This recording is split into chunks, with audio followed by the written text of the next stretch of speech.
Hello friends, welcome to EduTap and also welcome to the series which we have started for IBPS A4 mains exam, that is for agriculture subject, and this is lecture number 22 in that series. And today we are going to do few MCQs on intercultural operations, or you can say important agronomic practices that are carried out in various agriculture crops. So friends, I have one more announcement. We at EduTap, we have launched courses for IBPS A4 2020-21, and as I have promised, we have launched the courses for IBPS A4 mains 2020-21, and you can find the links to the demo courses as well as payment links in the description box below. So you can go through that and avail the offer. So friends, here the question says propping. It's an practice which is carried out in which of these following crops, and the correct answer here is banana and sugarcane. Propping is carried out in both.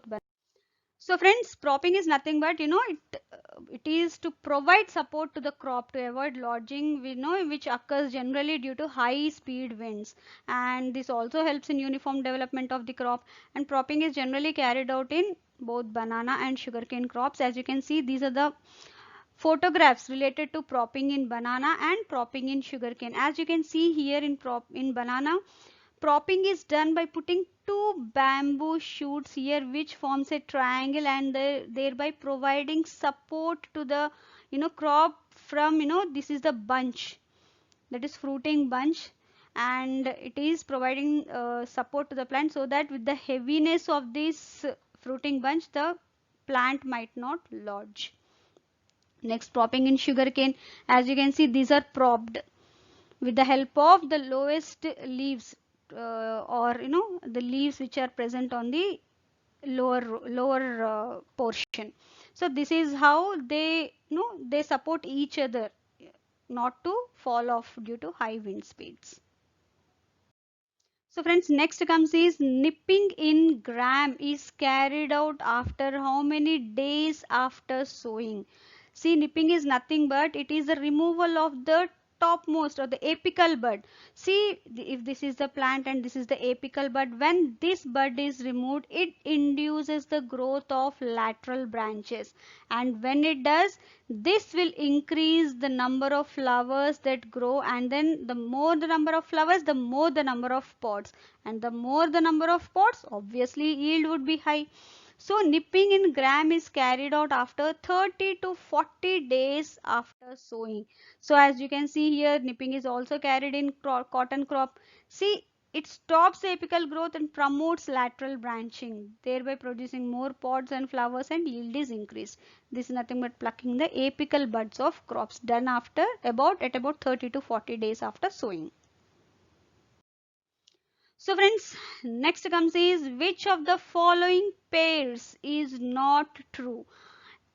And here the correct answer is retting in tobacco, otherwise staking in tomato. Yes, staking is done in tomato so as to provide support to the plant so that the fruits that are formed that does not touch the base and rot. Trashing in sugarcane, yes, removal of the lowermost dried leaves. Desuckering in banana, removal of the suckers, that is the vegetative reproductive parts that are removed.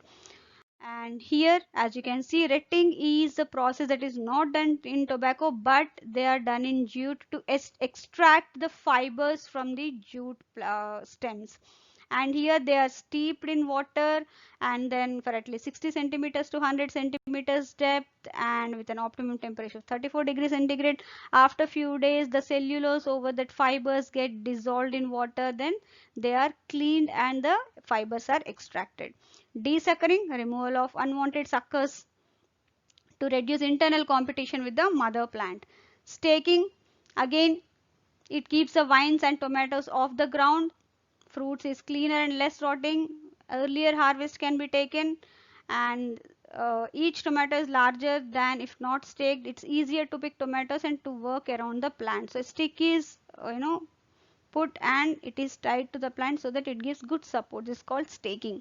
Detrashing, that is removal of unwanted bottom dry leaves at regular intervals, and detrashing should be done after the cane formation at around 150 days after planting so as to maintain a clean field with enhanced air movement and enriched carbon dioxide within the crop canopy. Thereby the microclimate can be maintained and unwanted pests that cannot attack, and this also reduces the problem of infestation of several insect pests.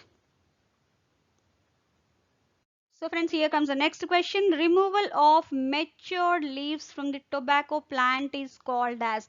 Now this process is called as priming, and the removal, it is done for 5 to 6 times for the entire harvest, and these matured leaves of tobacco are used either in cigarette or wrapper tobacco. So friends, next comes is bushing is carried out in which of these following crops? And bushing is nothing but it's an intercultural operation that is carried out in paddy crop. And what they do is it involves cross ploughing of the young crop, which is done to control the weeds, and it also optimizes the crop stand and provides soil aeration. This is generally done in northeastern India and eastern India, and it is done in 5 to 10 centimeters of standing water once or twice, and time of bushing it is 4 to 6 weeks after sowing, and this is generally done in rain-fed regions in eastern India where traditional rice cultivation system is followed with local varieties of rice with maturity duration of 150 to 170 days and with medium tillering capacity. Now this bushing it also not only is effective weed control, but it also stimulates the root growth and it enhances the tillering capacity of the plant.